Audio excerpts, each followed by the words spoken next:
नाज़रीन आदाब। आवाज़नामा के ख़ास प्रोग्राम अखबारों की दुनिया में मैं हारून रशीद आपका खैर मक़दम करता हूँ। पेश खिदमत है सीनियर सहाफ़ी हफीज़ नुमानी का मज़मून, क्या महाराष्ट्र में दोबारा इलेक्शन होगा। वो लिखते हैं कि महाराष्ट्र में हुकूमत बनते बनते इतनी ज़ोर से टूटी कि उत्तर प्रदेश में भी उसकी गूंज सुनी गई। बात सियासत की थी, इबादत की थी, न तिजारत की और न अखुवत की। और इसकी वजाहत की जरूरत नहीं कि सियासत में बस इतना सच बोला जाता है जिसके बगैर गाड़ी न चल सके, वरना वो सिर्फ झूठ के पहियों पर चलती है। महाराष्ट्र के जमा साल साबिक वजीर आला ने हुकूमत बनने से पहले ऐलान किया था कि वो गुज़श्ता की मानिंद 5 साल वजीर आला रहेंगे। ये मिसरा उनका नहीं था, बल्कि ये वजीर आजम ने कहा था कि हरियाणा और महाराष्ट्र के दोनों वजीर आला को कोई तजुर्बा नहीं था। उसके बावजूद उन्होंने ऐसी हुकूमत चलाई कि ये सोचने की जरूरत ही नहीं कि वजीर आला को तब्दील किया जाए, इसलिए कि अब तो दोनों को तजुर्बा भी हो चुका है।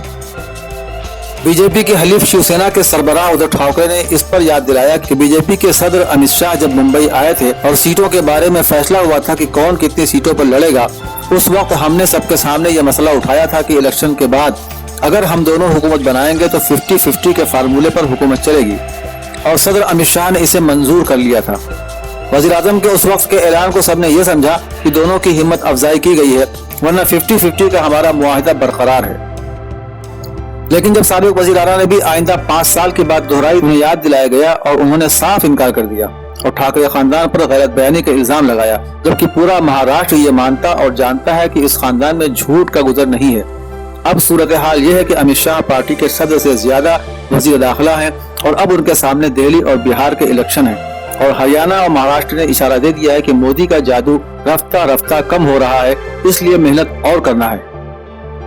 हम 1000 मील दूर बैठे सिर्फ अखबारात और टीवी तक महदूद हैं, लेकिन अपने पुराने और बार बार के तजुर्बों की बुनियाद पर कह रहे हैं कि हो सकता है दोनों में से कोई भी दानिस्ता झूठ न बोल रहा हो, बल्कि वक्त और माहौल का बहुत असर होता है। मसलन एक वक्त वो होता है जब इलेक्शन में उतरने के लिए लंगर लंगोट कसे जा रहे होते हैं, और दूसरा वक्त वो होता है जो कामयाबी के बाद की मसरत आमेज तैयारी या जख्मों से चूर शिकस्त की टीसें।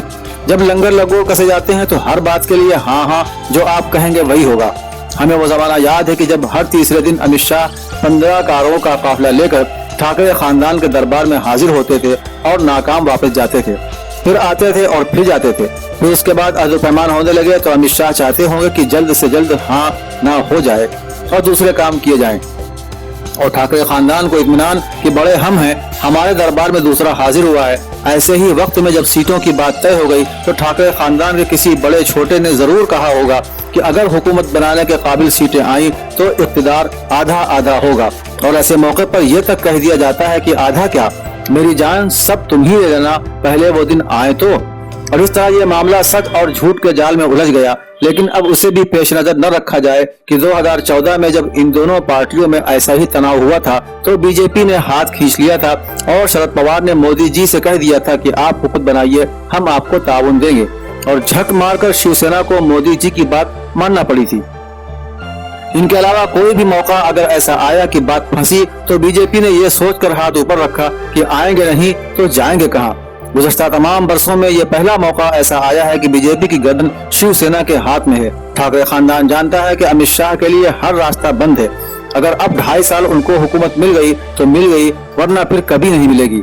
आखिरी रास्ता नए इलेक्शन है। ये बात मोदी जी को अंदाजा है कि ठाकरे खानदान उनके ऊपर भारी पड़ेगा, और कांग्रेस जे बगैर मेहनत के 44 सीटें मिल गयी, अब वो 7 से कम पर नहीं रुकेंगी, और बीजेपी सारी ताकत लगाने के बाद भी 100 का हिंदुस्तान न छू सकेगी।